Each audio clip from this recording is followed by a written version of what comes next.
المرمى مضحي الدوسري.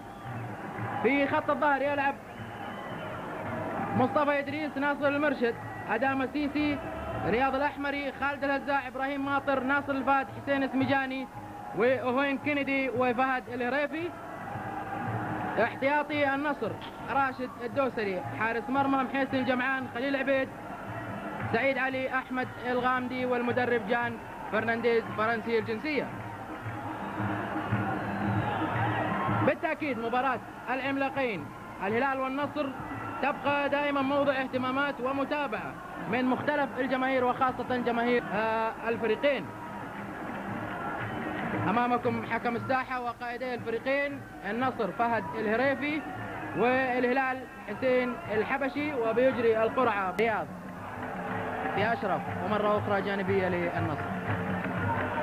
رياض الأحمري، الهريفي داخل منطقة الجزاء، يمررها وين كندي يحطها في المرمى، يحطها في المرمى وين كندي، ويسجل هدف النصر الأول.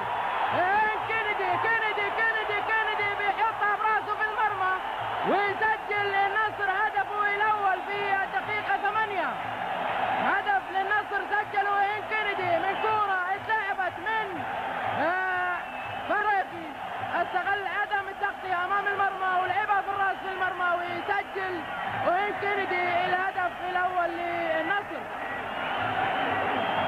1 النصر لا شيء الهلال، 1 النصر لا شيء الهلال. كورة كانت ملعوبة بدايتها هنا، شوفوا هنا الهريفي لعبها ما كان أحد معاه، لعبها في الزاوية وعلى يسار الدعية، ويسجل النصر الهدف الأول بعد مضي حوالي 8 دقائق.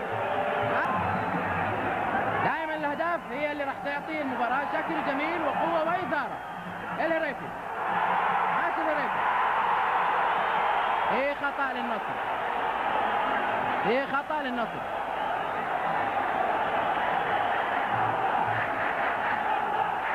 دقائق ونصف الدقيقة الشوط الأول. قام الهريفي سليم،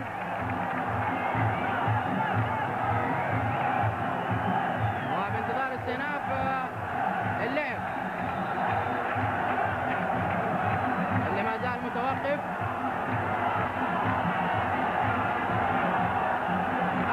سجل في مسابقة كأس دوري خادم الحرمين الشريفين هذا الموسم كان في مرمى النهضة مع الشباب، حيث سجل الهدف عواد العنزي مدافع الشباب في مرمى النهضة.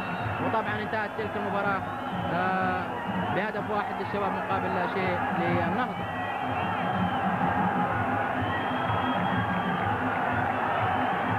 الحكم بيطلب الكورة من الحكم الرابع. الهريفي خارج الملعب، خطأ طبعا للنصر.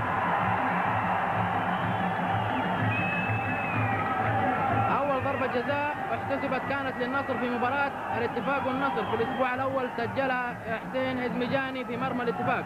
طبعا تلك المباراة انتهت بتعادل 2-2. 15 دقيقة ما زال النصر متقدم بهدف. الهلال أدام السيسي اللي بيراقب نداو بظله، أيضا هنا خطأ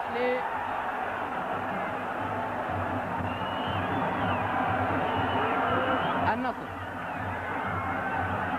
أدام السيسي على الأرض، سلامات أدام السيسي.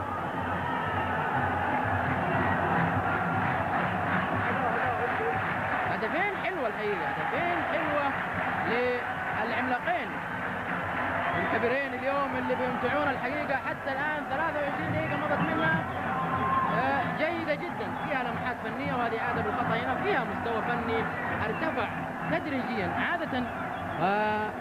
ودائما المباريات الجماهيرية الكبيرة هذه يكون الحذر فيها ياخذ الطابع بنسبة كبيرة جدا، خوف من دخول هدف مبكر، ثغرات يستغلها كل فريق، يعني هذه بترجب فريق عن آخر. ولذلك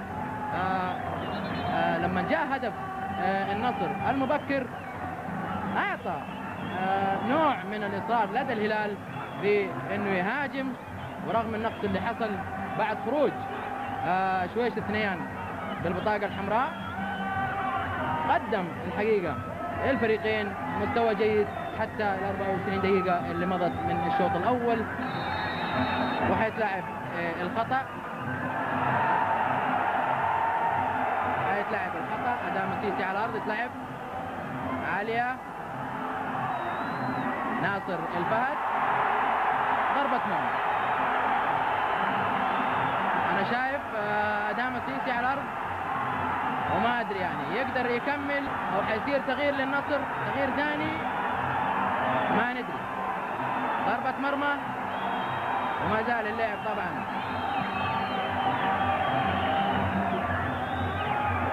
مستمر. اللاعب أشرف قاسم ينقل كرة أشرف إلى حسن نمشان. دي سانتوس نداو مقطوعة. إبراهيم ماطر، حسين الجمعان، أجمل النصر من ناصر الفهد، جلي عنها الحبشي. أشرف قاسم، فيصل أبو اثنين القايم، ويضيع فرصة ثمينة مؤكدة للهلال من دي سانتوس. والتغيير الثاني الإجباري لنادي النصر بيطلع طبعا أداء مسيسي المصاب، وبيدخل خليل عبيد. مقطوعة للنصر، إبراهيم ماطر، خطأ، خطأ للنصر،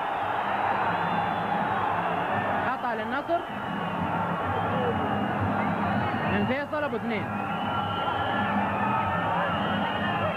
خطأ للنصر من فيصل أبو اثنين.